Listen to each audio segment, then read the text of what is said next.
Bonjour et bienvenue dans cette vidéo. J'ai l'énorme plaisir de recevoir le professeur Thibaut Damy. Bonjour Thibaut.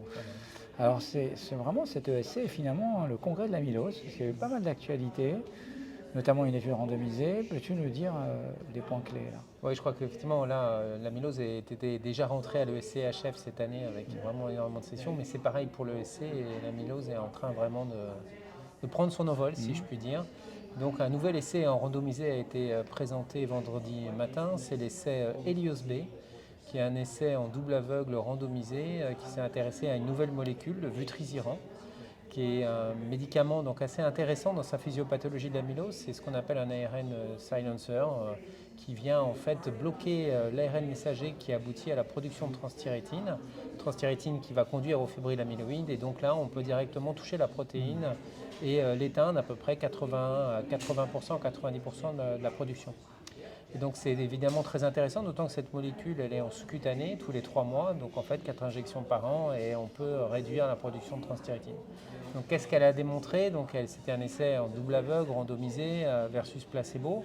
Un certain nombre de patients pouvaient avoir en standard of care le tafamidis suivant les pays évidemment où ce médicament est déjà utilisé, qui a un autre mécanisme d'action qui est un stabilisateur là, de titramère.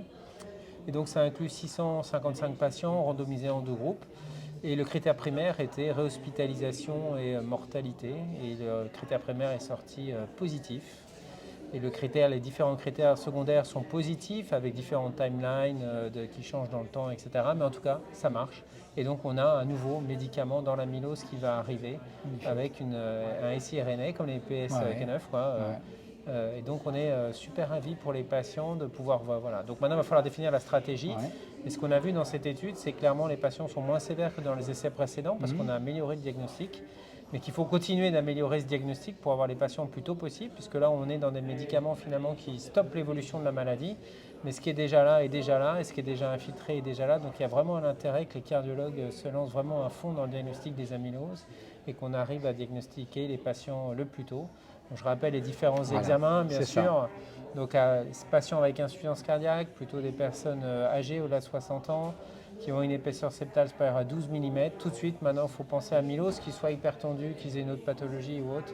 C'est vraiment aller chercher tout de suite les signes extracardiaques qui sont qui peuvent aider vraiment au diagnostic. Je vous rappelle, canal carpien, donc symptomatique ou déjà opéré, des prothèses au niveau des hanches et des genoux, la rupture du tendon du long biceps, le canal lombaire étroit, la surdité. Et tous ces signes vraiment évoquent en fait une amylose puisque ces signes arrivent 5 à 10 ans avant l'atteinte cardiaque.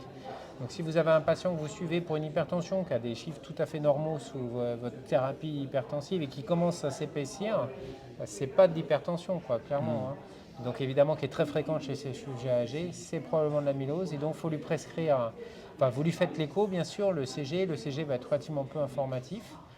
Mais l'écho, vous allez retrouver cette augmentation d'épaisseur, un apical sparing, donc ce traîne en cocarde avec une préservation de la pointe, une FEVG le plus souvent préservée chez les temps précoces. Et donc là, il faut prescrire 2 examens au cabinet. La scintigraphie osseuse avec un scanner cardiaque qui s'appelle un SPEC, qui permet vraiment d'avoir une idée de la charge amyloïde cardiaque dans les amyloses à transthyrétine. Mais il faut ajouter aussi les tests de gammapathie. Ça, c'est vraiment primordial parce qu'il faut pouvoir exclure l'amylose à elle qui a tout à fait un autre mécanisme d'action, évidemment, qui va se traiter par immunochimiothérapie. Et ces tests de gammapathie, on en voit qu'on a quand même encore du mal à bien expliquer ce qu'il faut prescrire. Donc, électrophorèse, immunofixation, dosage des chaînes légères libres, protéinurie de Ben-Jones, immunofixation. Donc, c'est vrai que c'est un peu compliqué pour le cardiologue, mais on a tout mis sur le site web du réseau amylose. Les ordonnances sont là. Vous cliquez, vous n'avez plus qu'à mettre votre tampon, etc. Et vous avez même l'explication de l'interprétation. Et effectivement, les 2 examens doivent s'interpréter ensemble. Donc s'il n'y a aucune gammapathie et que la scintigraphie est positive, c'est une amylose à transthyrétine. Il va falloir quand même l'adresser à un centre de référence pour pouvoir faire le test génétique et valider tout ça. Mais après, c'est vraiment le renouvellement et la suite, c'est une affaire de cardiologue. C'est la cardiologie. On voit à l'ESC maintenant, c'est les cardiologues qui doivent prescrire ce médicament. Et puis le nouveau qui arrive, bien sûr, évidemment, sur le tafamidis, c'est vutrisiran qui va arriver. Puis s'il y a une gammapathie, là c'est plus compliqué. Il va falloir passer à la biopsie. biopsie extracardiaque et biopsie cardiaque. Et là, je pense que c'est vraiment une histoire de centre de référence de parce qu'il faut que les choses aillent vite. Donc surtout, ne pas perdre de temps, envoyer le patient dans les centres de référence. C'est pareil sur le réseau amylose, il y a la carte nationale de tous les centres, il y en a partout. Et donc ils sont vraiment là pour répondre et prendre votre patient parce que si c'est une amylose AL, heureusement c'est moins fréquent, mais on ne peut pas traîner un mois pour faire le diagnostic. Et l'amylose AL, c'est comme un cancer, c'est même pire que tous les cancers. Donc si vous avez un patient qui a un cancer, vous n'allez pas attendre 6 mois, 1 an pour l'envoyer dans un centre d'oncologie, vous allez le faire immédiatement. Pour l'amylose AL, c'est pareil. Donc quand il y a gammapathie, la grenade est goupillée, il faut passer la grenade à quelqu'un d'autre, elle va nous exploser à nous, donc voilà, on va faire ce qu'il faut en tant que centre de référence pour faire le diagnostic, mais il ne faut pas traîner. Donc on est très heureux, nouveau traitement, on améliore le diagnostic, beaucoup de sessions sur vraiment des partages d'expérience et comment améliorer le diagnostic de ces patients à l'ESC. Je pense qu'on est dans une nouvelle phase de vraiment de la prise en charge. Puis justement, ce que tu disais, c'est l'occasion je te remercie encore de l'avoir fait, d'avoir réexpliqué finalement le diagnostic et le screening, parce que c'est là. Est-ce qu'on a une idée de quelle est la partie émergée et immergée de l'iceberg? Est-ce qu'on a une idée de ça? Alors ouais, je pense qu'on est encore clairement dans le sous-diagnostic. Ouais.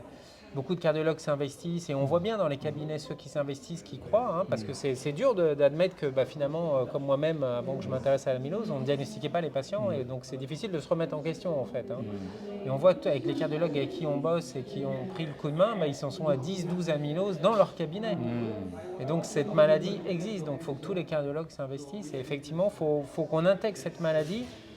Au-delà de cette maladie, c'est en fait ce nouveau syndrome, cette nouvelle classe de maladies en fait, parce qu'il n'y a pas que, c'est plusieurs types d'amylose et en fait il faut qu'on intègre ce processus physiopathologique dans la cardiologie.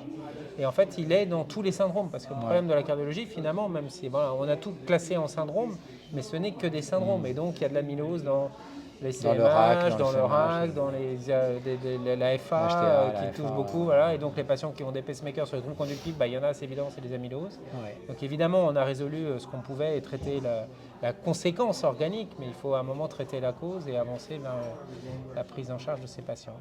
Merci beaucoup Thibaut, merci à tous de nous avoir suivis.